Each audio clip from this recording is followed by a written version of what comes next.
Bismillahirrahmanirrahim. Alhamdulillahirabbil alamin. Wassalatu wassalamu ala asyrafil mursalin Sayyidina Muhammadin wa ala alihi washabbihi ajmain. Amma ba'du.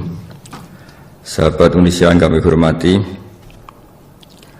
berikut kita mulai kajian tafsir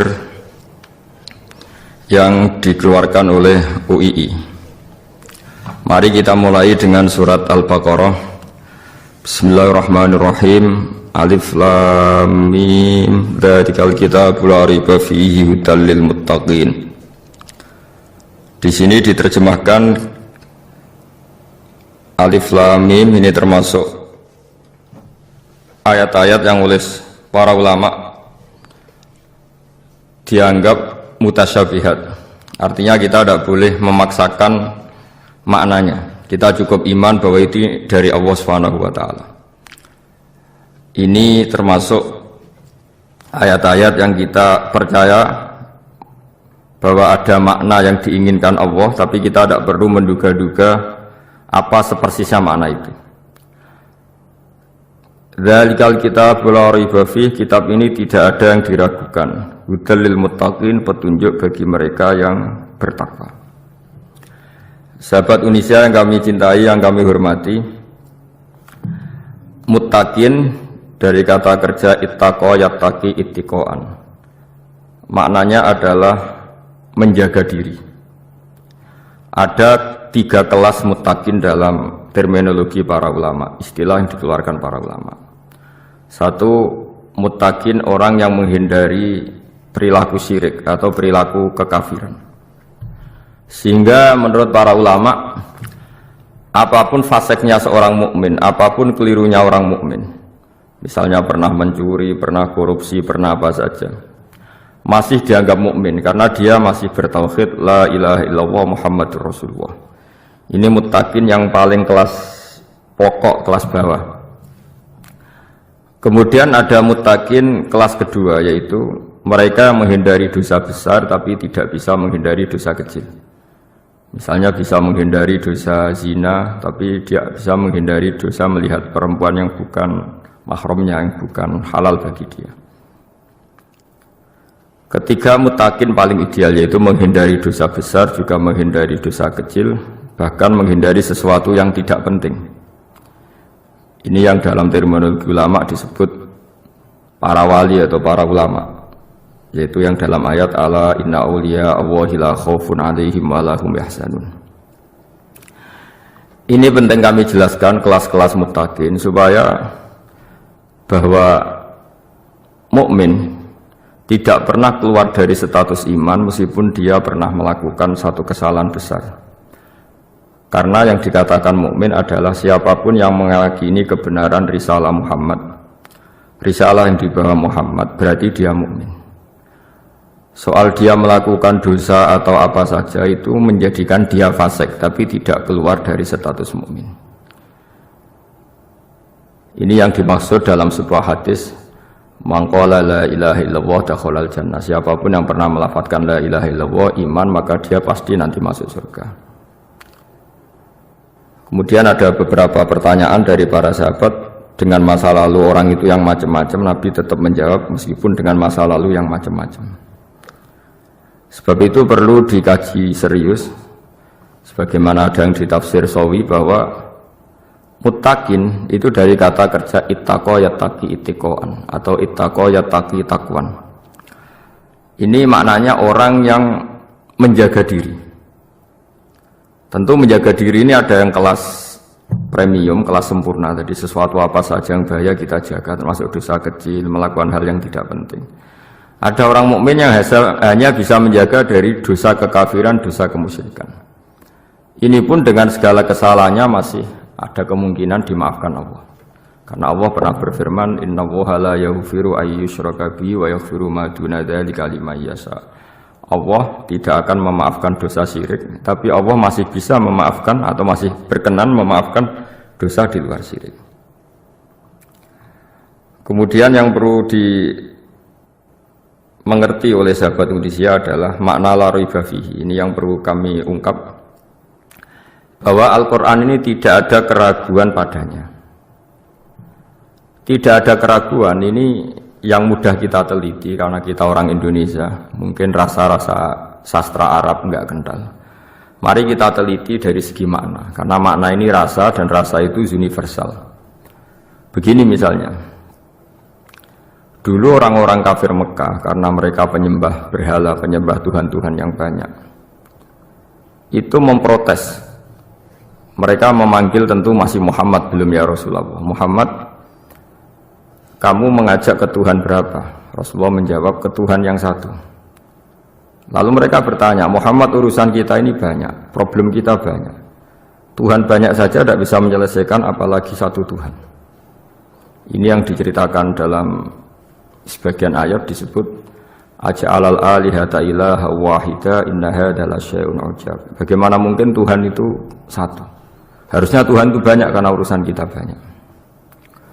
Lalu Rasulullah dengan bimbingan Tuhan, bimbingan Allah mendatangi mereka, kemudian Nabi menjelaskan, Tuhan itu adalah ketua kalian, Tuhan itu adalah pimpinan kalian. Bagaimana kalau Anda jadi pembantu kemudian punya majikan banyak, punya penguasa banyak, punya tuan banyak, kemudian semua tuan-tuan Anda ini memerintahkan Anda dengan perintah yang beda-beda. Apa kalian mau punya majikan atau pimpinan yang banyak? Mereka menjawab tidak, Muhammad. Terus mereka akhirnya sadar bahwa problem Tuhan banyak itu tentu lebih sulit, lebih problem, karena nanti perintahnya beda-beda, keinginannya beda-beda. Mereka akhirnya tersadarkan bahwa sebaiknya atau seharusnya memang Tuhan itu satu. Jadi Rasulullah SAW menjelaskan logika bertauhid itu dengan sekian variasi, dengan sekian logika. Kemudian Nabi kedua juga menjelaskan logika kompetisi. Kata Nabi yang karena bimbingan Allah diberi satu pengertian. Andai kan Tuhan itu dua atau tiga, kemudian berebut dalam tahta aras atau tahta yang di alam raya ini, sebagaimana lazimnya para penguasa, maka pasti ada yang menang, ada yang kalah. Dan yang kalah tentu gak layak sebagai Tuhan. Ini yang disebut wala ala ba'duhum ala ba'd. Tentu kalau Tuhan itu banyak, mereka akan berkompetisi, akan bertarung. Dan pasti pemenangnya ya satu, karena memang layak jadi Tuhan tetap satu. Sadarlah bahwa orang-orang kafir Quraisy, orang-orang kafir saat itu sadar pentingnya bertauhid. Ketiga, Nabi juga menjelaskan tauhid secara ilmu logika. Begini para pendengar, kalau dalam teori ilmu tauhid yang agak jelimet dijelaskan begini, jika ada dua Tuhan, maka alam raya ini enggak menjadi alam. Logikanya adalah dua Tuhan ini bisa kamu katakan sama-sama kuat. Ketika sama-sama kuat kemudian ingin menciptakan langit, yang satu ingin menciptakan bumi, yang satu menolak menciptakan bumi misalnya, atau yang satu ingin menciptakan langit, yang satu menolak ingin menciptakan langit. Kemudian ternyata bumi ini terbukti wujud. Logika awam adalah yang berhasil menciptakan bumi berarti Tuhan, yang gagal atau kudrohnya gagal, kemampuannya gagal tidak bisa menciptakan bumi, gagal menjadi Tuhan. Ini logika awam. Logika ini pun kita terima. Tapi kalau menurut logika ahli tauhid, ahli pakar-pakar logika, cara berpandangan begini.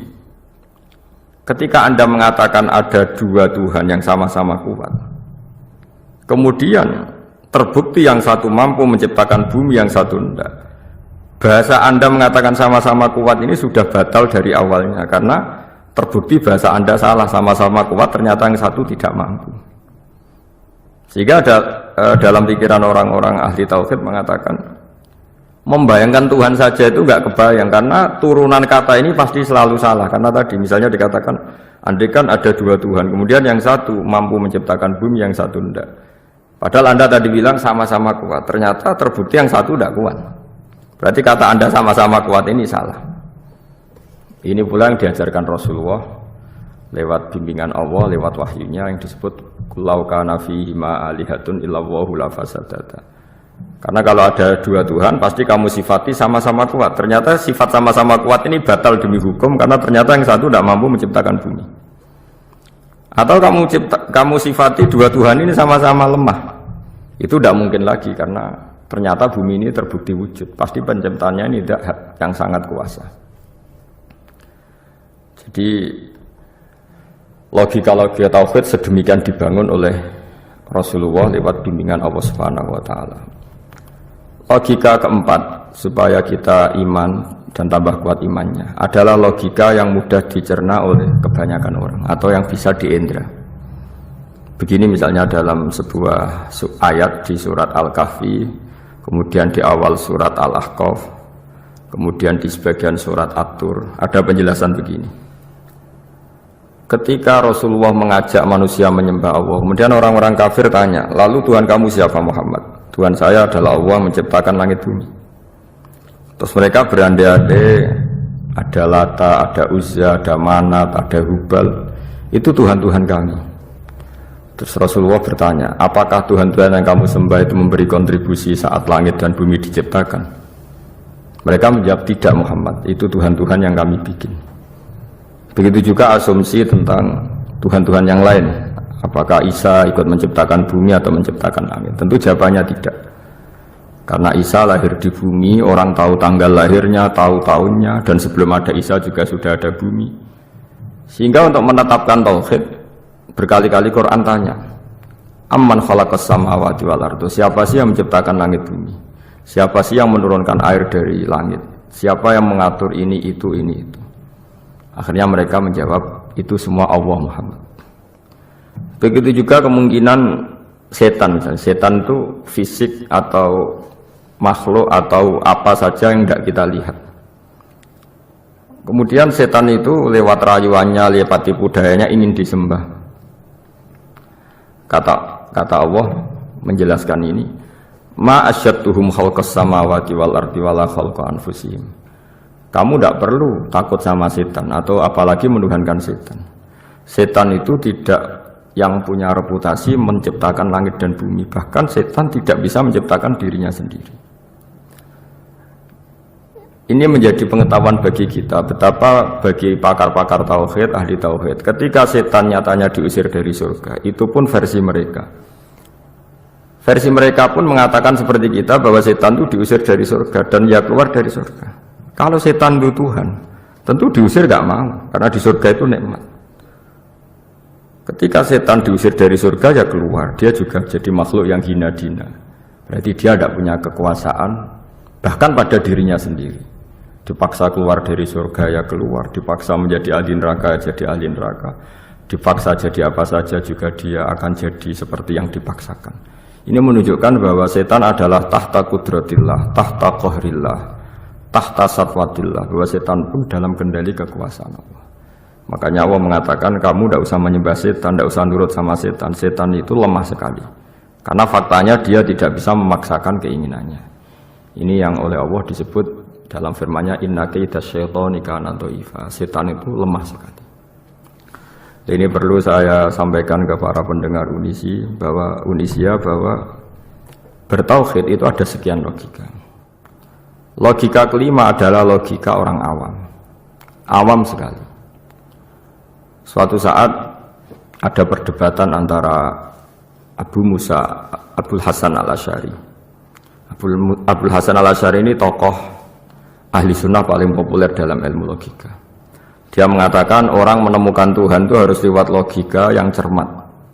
Tidak boleh taklid, hanya ikut-ikutan. Dia harus menemukan satu argumentasi bahwa Tuhan atau pencipta langit itu ada.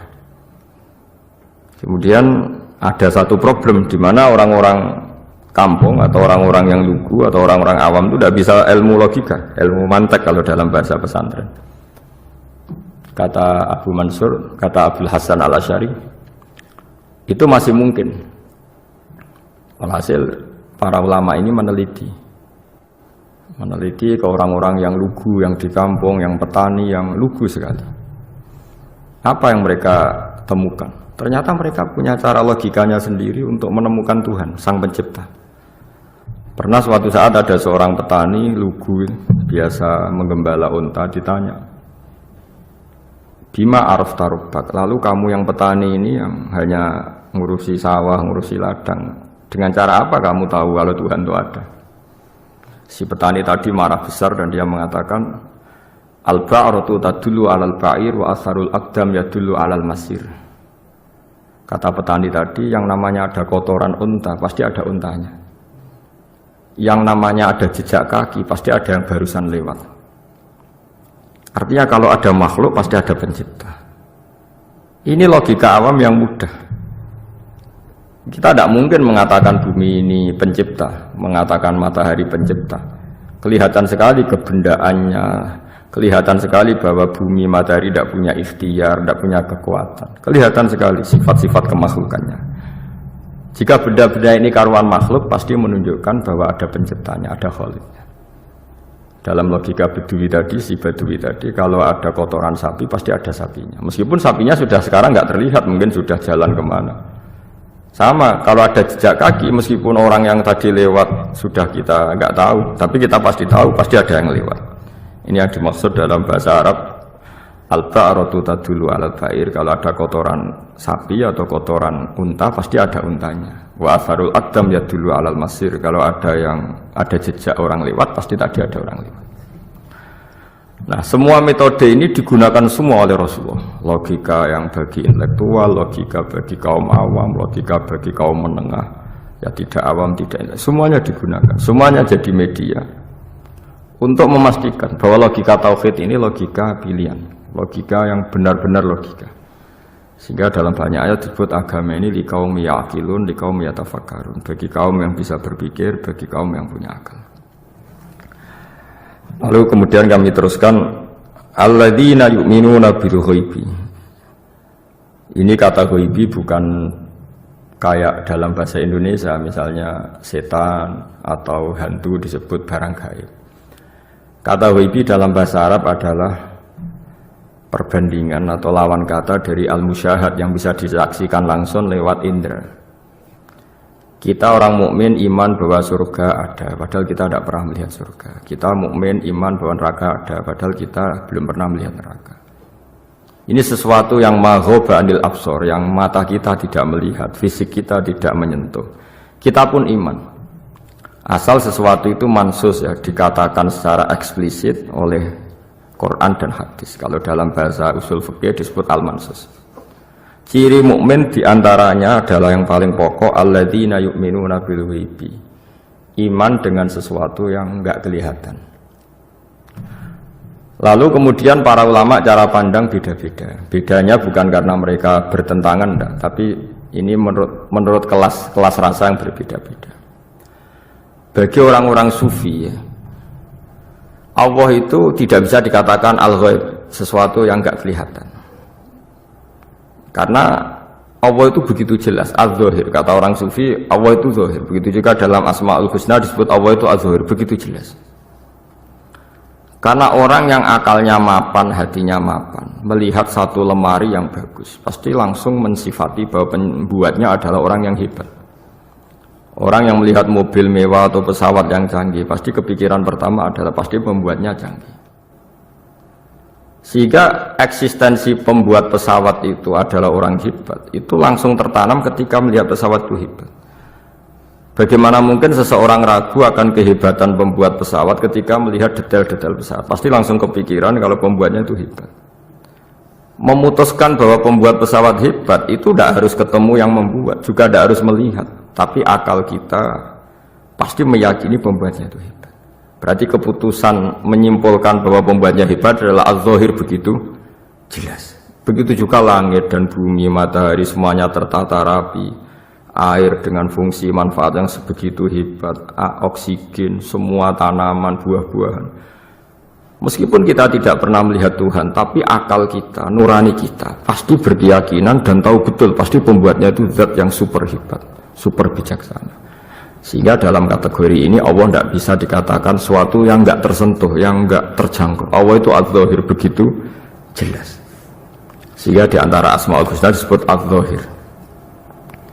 Sebab itu saya menganjurkan atau saya punya saran bahwa alladzina yu'minuna bil ghaibi itu contoh paling mudah itu kayak surga, kayak neraka. Kalau Allah sendiri itu az-zahir, mudah diketahui. Karena tadi orang yang melihat pesawat canggih pasti saat itu juga berkeyakinan dan itu pasti benar, pasti pembuatnya juga canggih. Nah, di sini disebut alam raya ini ayat, semuanya itu bukti kekuasaan Allah.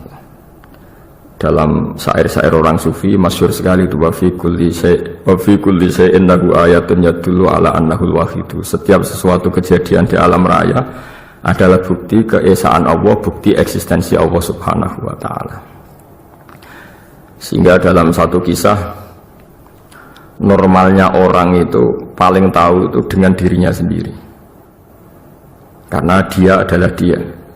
Tapi kalau Imam Sibawai, seorang pakar nahwu, mengatakan a'raful ma'arif Allah, di alam raya ini yang paling mudah dikenali itu ya Allah pencipta. Karena andai kan kita sendirian di hutan, kemudian kita mulai punya akal, kita mungkin tidak tahu diri kita ini siapa. Tapi setidaknya kita langsung menyimpulkan bahwa kita tidak bisa menciptakan diri kita sendiri. Ketika kita berkesimpulan tidak bisa menciptakan diri kita sendiri, pasti kita terus berkesimpulan ada di luar kita yang menciptakan kita. Nah, sebab itu kenapa sifat mencipta ini yang pertama kali dikenalkan oleh Allah kepada nabinya untuk dikenalkan kepada umatnya, yaitu disebut Iqra bismi rabbikal ladzi khalaq. Muhammad, bacalah dengan nama Tuhanmu. Sifat Tuhan yang paling mudah dikenali oleh siapapun adalah sifat pencipta. Karena ketika seseorang yakin dia lahir sudah ada bumi, dia lahir sudah ada langit, dia pasti akan tahu bahwa dia ada penciptanya. Sehingga paling mudah mensifati Allah atau mensifati Tuhan adalah bismi rabbikal ladzi khalaq. Terus kemudian di antara ciri orang baik adalah wa yuqimunas shalat. Kemudian beriman kepada yang gaib, menegakkan sholat. Kata menegakkan adalah dari kata menjaga aturan-aturan atau sesuai aturan-aturan salat. Kita tahu dalam salat ini ada beberapa syarat yang harus dipenuhi, misalnya harus wudhu, harus suci di tempat yang suci. Terus ada syarat-syarat dalam internal salat, dia harus baca Fatihah, harus tumakninah, macam-macam. Itu eksistensi definisi salat. Kemudian kata berdiri juga diartikan para ulama, eksistensi sholat harus diketahui secara publik, secara sosial. Karena sesuatu itu punya eksistensi kalau jadi konsensus atau diakui oleh publik. Di sini agama mewajibkan sholat jamaah. Kata banyak ulama, jamaah itu fardu kifayah, bahkan ada mengatakan fardu ain. Harus dijalankan orang banyak secara massal dan harus di tempat yang terbuka. Sehingga kata para ahli fikih, andaikan ada orang jamaah di dalam rumah tidak diketahui oleh banyak orang, belum mencukupi atau belum menggugurkan kewajiban jamaah. Sehingga eksistensi sholat harus diketahui secara publik. Sehingga dulu Rasulullah itu kalau sholat ya di masjid dan masjidnya terbuka. Sampai sekarang kita pun menyaksikan semua umat Islam kalau sholat di masjid yang terbuka. Sehingga dunia non muslim pun tahu bahwa dalam Islam ada ritual, ya, ada ibadah yang bernama sholat. Hikmah kedua dengan cara terbuka seperti ini, sholat itu menjadi gak pernah rubah mulai zaman Nabi sampai kiamat. Dengan tradisi jamaah berarti kaifiyah atau cara sholat itu permanen. Bapak kita sholat ya seperti itu, imam seperti itu, anak cucu kita akan meniru kita ya seperti itu. Sehingga gak ada varian-varian yang hanya berdasar subjektivitas musolli yang sholat. Taruh saja kita misalnya jadi seorang sufi yang baru takut sama Allah atau baru usul kalau dalam bahasa sufi. Kemudian kita sholat sendiri di rumah, mungkin dengan gaya menangis, terseduh-seduh, macam-macam. Ini tentu tidak baik sebagai standar sholat. Begitu juga ada anak atau pedagang yang kesusu atau tergesa-gesa, kemudian sholat hanya sekian, 2 menit, 1 menit. Ini juga agak baik. Meskipun itu boleh dilakukan individu-individu. Tapi kalau dalam sholat jamaah, orang harus manut imam. Dan ada standarnya, misalnya tumaknina itu biqadri subhanallah, jadi ada ukurannya. Ini penting saya utarakan bahwa hikmah jamaah itu bukan sekedar dapat pahala 27 kalau sendiri, dapat pahala 1 itu enggak. Tapi ini menjaga eksistensi sholat supaya ya seperti ini terus sampai kiamat. Sehingga orang Indonesia atau orang Afrika, orang mana saja, itu ketika haji atau ketika saling berkunjung di negara lain, itu nggak akan kaget dengan cara-cara sholatnya, karena seluruh dunia kaifiyahnya caranya sama. Ini semua barokah dari jamaah. Maka Rasulullah itu enggak banyak ngendikan tentang caranya sholat, beliau hanya ngendikan shollu kama ra'aitumuni usolli. Sudahlah kamu pokoknya makmum saya. Nanti caranya kamu sholat sama seperti saya seperti ini. Sehingga kata menegakkan sholat adalah bisa kita tegakkan kalau kita aparat negara ya, bikin aturan supaya eksistensi sholat enggak terganggu.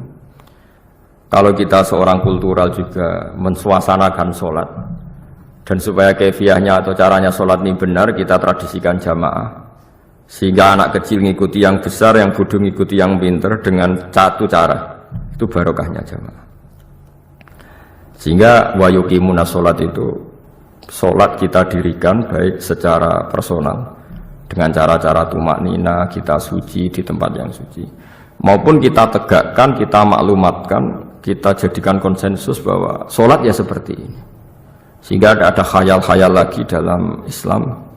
Misalnya nyuwun sewu ada aliran yang mengatakan ya kalau Tuhan itu kan enggak bebas arah, bebas tempat. Terus dulu pernah ada orang sesat sholat sampai 4 rakaat 4 arah, alasannya Tuhan itu tanpa arah.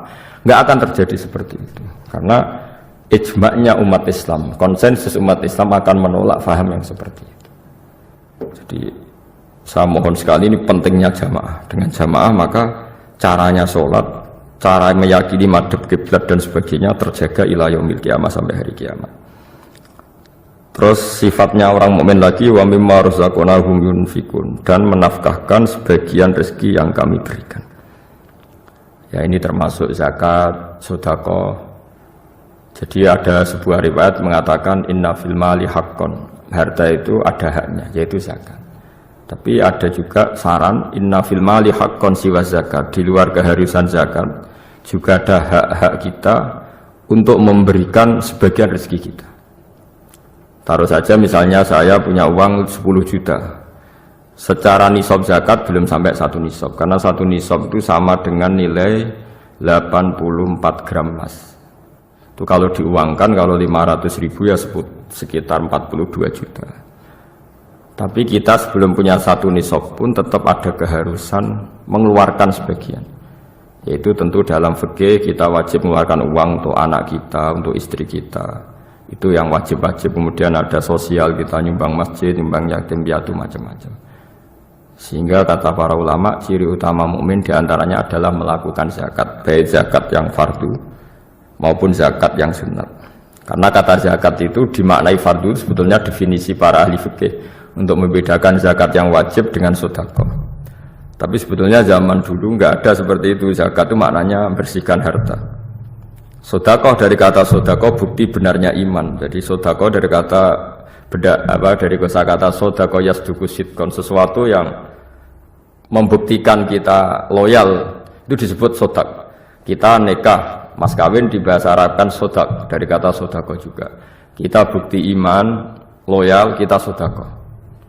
Bukti bahwa kita teman akrab disebut siddiq atau sodik. Kalau dalam bahasa Arab teman namanya juga sodik, karena cara bertemanan secara benar, secara loyal.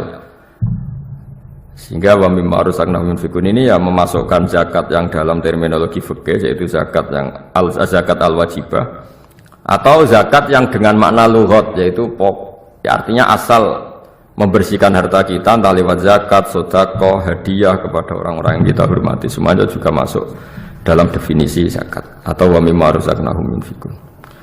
Kemudian sifat terakhir dari orang muttaqin adalah walladzina yu'minuna bima unzila ilaika wa ma unzila min qablika bil akhirati hum yuqinun ulaika ala hudam mir rabbihim wa ulaika humul muflihun.